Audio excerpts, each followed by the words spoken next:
Group 4க்கான notification எப்போ வெளியாகலாம் அப்படின்றத பற்றி தான் நம்ம பார்க்க போகிறோம். ஸோ அது மட்டும் இல்லாமல் இந்த குரூப் 4 வேலைக்கான எழுத்து தேர்வுக்கு அதிகபட்சம் நமக்கு ஒரு 5 மாதங்கள் இருக்குது. ஸோ எப்படி படித்தோம் அப்படின்னா, அதாவது எதெல்லாம் நம்ம முக்கியத்துவம் கொடுத்து படித்தோம் அப்படின்னா இந்த தேர்வில் எளிதாக வெற்றி பெறலாம், அந்த தகவலையும் இந்த வீடியோவில் நம்ம பார்க்கலாம்.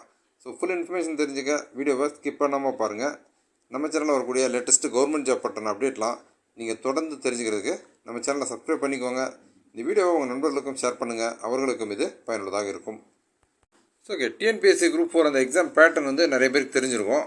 ஸோ நமக்கு வந்து 200 கொஸ்டின்ஸு, ஒரு கொஸ்டினுக்கு வந்து 1.5 மதிப்பெண்கள், மொத்தம் வந்து 300 மதிப்பெண்களுக்கு நம்ம தேர்வு எழுதுவோம். 3 மணி நேரம் அந்த தேர்வு நடைபெறும்.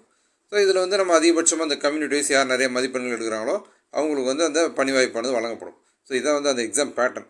ஸோ இதில் நம்ம முக்கியமாக பார்த்தோம் அப்படின்னா எப்படி படிக்கணும், அதாவது நம்ம வந்து ஒரு 6 மாதம் ஒரு ஏற்கனவே படிச்சுட்டு இருக்கேன், இல்லை ஒரு வருஷம் நான் படிச்சுட்டு இருக்கேன், இனிமேல் வந்து நான் ரிவைஸ் பண்ண போகிறேன் அப்படின்றவங்களுக்கு வேறு. ஆனால் நான் வந்து இப்போ தான் புக் எடுக்க போகிறேன் அப்படின்னும் போது நீங்கள் எதில் முக்கியத்துவம் கொடுத்து படிச்சிங்க அப்படின்னா நீங்கள் வந்து வெற்றி பெற்று உள்ளே போகிறதுக்கான வாய்ப்புகள் இருக்குது. அதை நம்ம பார்க்கலாம். ஸோ தமிழில் வந்து நமக்கு வந்து கண்டிப்பாக 100 கொஸ்டின்ஸ் இருக்குது.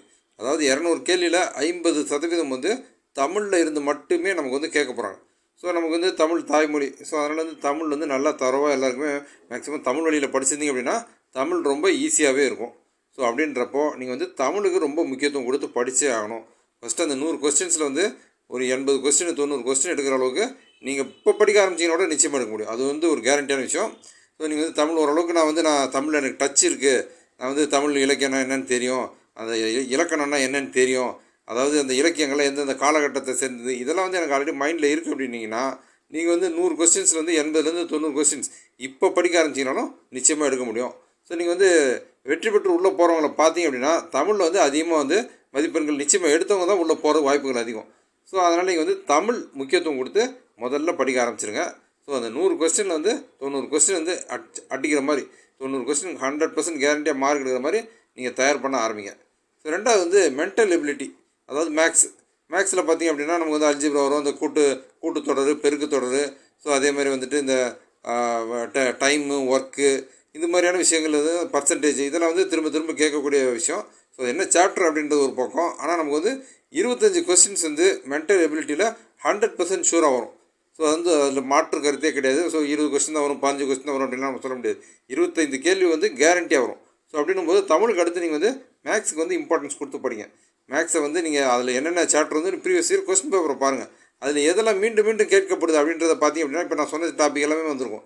டைம் அண்ட் ஒர்க்கு, அந்த ரேஷியோ, பர்சன்டேஜ், அல்ஜிப்ரா, ஸோ இதேமாதிரி இந்த கூட்டுத்தொடர், பெருக்கு தொடர், இந்த ஒரு மாதிரி ஒரு நீங்கள் குறிப்பிட்ட ஒரு சில ஒரு 10 டாபிக் தான் நீங்கள் அதிகபட்சம் மேக்ஸில் வந்து கவர் பண்ணுற மாதிரி இருக்கும். அதுதான் மீண்டும் மீண்டும் வந்துக்கிட்டே இருக்கும். வேறு மாடலில் அந்த கொஸ்டின்ஸை கேட்பாங்க. ஸோ அப்படின்றப்போ தமிழுக்கு அடுத்து நீங்கள் வந்து மேக்ஸுக்கு, அதாவது மென்டல் எபிலிட்டி, அதுக்கு வந்து முக்கியத்துவம் கொடுத்து படிங்க. ஸோ வந்து மார்க் நிறைய எடுக்கிறதுக்கு வாய்ப்புகள் அதிகம். ஸோ இதுக்கு அடுத்து பார்த்தீங்க அப்படின்னா தான் உங்களுக்கு வந்து இந்த நடப்பு நிகழ்வு, அதாவது current affairs, history, polity, geography, அதேமாதிரி இந்தியன் பாலிட்டி, அதேமாதிரி சயின்ஸு, இப்படி எல்லாமே கலந்து வரும்.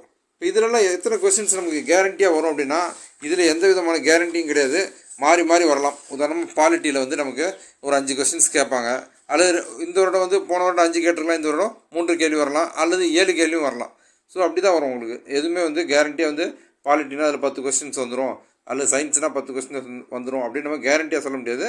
ஆனால் இது எல்லாமே சேர்ந்து அந்த மீதமுள்ள 75 கேள்விகளை வந்து அவங்க கவர் பண்ணிடுவாங்க. வருஷத்துக்கு வருஷம் அது வந்து மாறுபடும். அதிகபட்சம் ஒரு டாபிக் பார்த்திங்க அப்படின்னா ஒரு 10 கொஸ்டின்ஸ் வரலாம், அல்லது சில நேரங்கள் 8, 7, 6, 5 இப்படி மாறி மாறி வரலாம். ஸோ அதனால் வந்து நீங்கள் முதல்ல அந்த 125 கொஸ்டின்ஸில் நீங்கள் வந்து 90 + ஒரு 25 115 கொஸ்டின்ஸ் அடிக்கிற மாதிரி நீங்கள் தயார் பண்ணலாம். அதுதான் வந்து கேரண்டியாக நீங்கள் மார்க் எடுக்கக்கூடிய ஒரு சப்ஜெக்ட். ஸோ அதுக்கப்புறமா நீங்கள் வந்து கரண்ட் அஃபேர்ஸ் முக்கியத்துவம் கொடுங்க, அதாவது நடப்பு நிகழ்வுகள். இதில் வந்து என்னென்னலாம் வரும் அப்படின்னா, இப்போ உதாரணமாக இந்த வருடம் யாரெல்லாம் சாகித்ய அகாடமி விருது வாங்கினாங்க, அல்லது வந்து ஜனாதிபதி விருது வாங்கினாங்க, அல்லது விளையாட்டுத்துறை சார்ந்த விருதுகள் வாங்கினாங்க, இதெல்லாமே வந்து கேட்கக்கூடிய விஷயம். ஸோ அதே மாதிரி மத்திய அரசு, மாநில அரசு திட்டங்கள், உதாரணமாக தமிழக அரசு கொண்டு வந்த குடும்பத் தலைவிக்கு 1000 ரூபாய் ஸ்கீம், இது எப்போ ஆரம்பிச்சது அப்படின்றத கேட்கலாம். ஸோ செப்டம்பர் 15, 2023 அப்போ தான் ஆரம்பித்தாங்க. அதனால் எதற்காக ஆரம்பிக்கப்பட்டோம்னா அறிஞர் அண்ணாவுடைய பிறந்த நாள் அன்றைக்கி, அன்றைய தினத்திலிருந்து இந்த ஸ்கீம் வந்து ஆரம்பிக்கப்பட்டு நடைமுறைப்படுத்தப்பட்டு வருது. ஸோ இதே மாதிரி மாநில அரசு, மத்திய அரசு திட்டங்கள், உதாரணமாக அம்ரித் பாரத் ரயில் வந்து தமிழ்நாட்டில் எங்கேருந்து எங்கே போகுது, வந்தே பாரத் ரயில் தமிழ்நாட்டில் எங்கேருந்து எங்கே போகுது. ஸோ இது மாதிரியான மத்திய மாநில அரசு திட்டங்கள், அது நடைமுறைப்படுத்தப்பட்ட அந்த நாள், அது எங்கே அதை நடைமுறைப்படுத்தப்பட்ட இடம், ஸோ இது மாதிரியான விஷயங்கள்லாம் வந்து கரண்ட் அஃபேர்ஸில் உங்களுக்கு ரொம்ப அடிக்கடி கேட்கக்கூடிய விஷயம். ஸோ அதேமாதிரி இந்திய அரசியலமைப்பு பார்த்திங்க அப்படின்னா அரசியலமைப்பு அப்படின்னும்போது தமிழ்நாடு அதாவது மாநில அரசினுடைய அதிகாரம், மத்திய அரசினுடைய அதிகாரம், கவர்னர், குடியரசுத் தலைவர், அதேமாதிரி உச்சநீதிமன்ற நீதிபதி, உயர்நீதிமன்ற நீதிபதி, மனித உரிமை ஆணையம், இதெல்லாமே வந்து திரும்ப திரும்ப திரும்ப திரும்ப நமக்கு வந்துக்கிட்டே இருக்கும். நீங்கள் வந்து இப்போ பாலிட்டி அப்படின்னோடனே டாப் டு பாட்டம் நம்ம படிக்கணுன்ற அவசியம் கிடையாது. எதெல்லாம் வந்து மீண்டும் மீண்டும் கேட்குறாங்க அப்படின்றத அப்சர்வ் பண்ணுங்கள். அதேமாதிரி அடிப்படை உரிமைகள் இதெல்லாமே வந்து ஒவ்வொரு வருடமும் வேறு வேறு விஷயங்களை வந்து மாற்றி மாற்றி நம்ம கேட்டுக்கிட்டே இருப்பாங்க.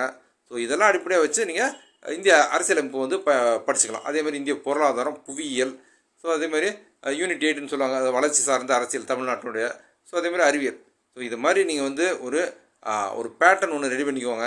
அதை அடிப்படையாக வச்சு இந்த 6 மாதத்துக்கு வந்து நீங்கள் ஒரு டைம் டேபிள் மாதிரி போட்டுட்டு நீங்கள் படிக்க ஆரம்பிச்சிங்க அப்படின்னா, நீங்கள் வந்து ஒரு வேலைக்கு போகிற ஆளாகவே இருந்தாலும் சரி, ஒரு நாளைக்கு உங்களுக்கு வந்து அதிகபட்சம் ஒரு 3 மணி நேரம் 4 மணி நேரம் தான் கிடைக்குது. காலையில் ஒரு 2 மணி நேரம், சாயங்காலம் ஒரு 2 மணி நேரம் தான் உங்களால் படிக்க முடியுது அப்படின்னாலும் நிச்சயமாக உங்களால் தேர்வில் வெற்றி பெற முடியும்.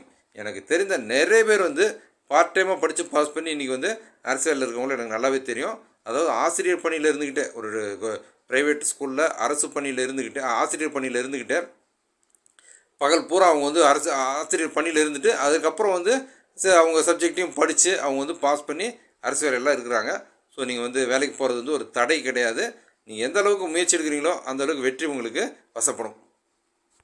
ஸோ நீங்கள் இது வரைக்கும் படிக்க ஆரம்பிக்கல அப்படின்னா கூட பிரச்சனை இல்லை. இன்றைக்கே படிக்க ஆரம்பிங்க. இந்த நிமிஷத்துலேயே படிக்க ஆரம்பிங்க. 2024 குரூப் 4 தேர்வில் வெற்றி பெற்று நீங்களும் அரசு ஊழியர் ஆகலாம். ஸோ டிஎன்பிஎஸ்சி குரூப் 4 தேர்வு பற்றி இந்த வீடியோவில் நான் ஷேர் பண்ண இன்ஃபர்மேஷன்லாம் உங்களுக்கு ரொம்ப யூஸ்ஃபுல்லாக இருந்திருக்கும்னு நான் நம்புகிறேன். இந்த வீடியோ பற்றினா உங்களுடைய வியூஸை கமெண்ட்டில் ஷேர் பண்ணுங்கள். நம்ம சேனலில் வரக்கூடிய லேட்டஸ்ட் கவர்மெண்ட் ஜாப் பற்றின அப்டேட்லாம் நீங்கள் தொடர்ந்து தெரிஞ்சுக்கிறதுக்கு நம்ம மில்லினியம் தமிழ் அகாடமி சேனலை சப்ஸ்கிரைப் பண்ணிக்கோங்க. இந்த வீடியோவை உங்கள் நண்பர்களுக்கும் ஷேர் பண்ணுங்கள். அவர்களுக்கும் இது பயனுள்ளதாக இருக்கும். மீண்டும் இன்னொரு வீடியோவில் சந்திப்போம்.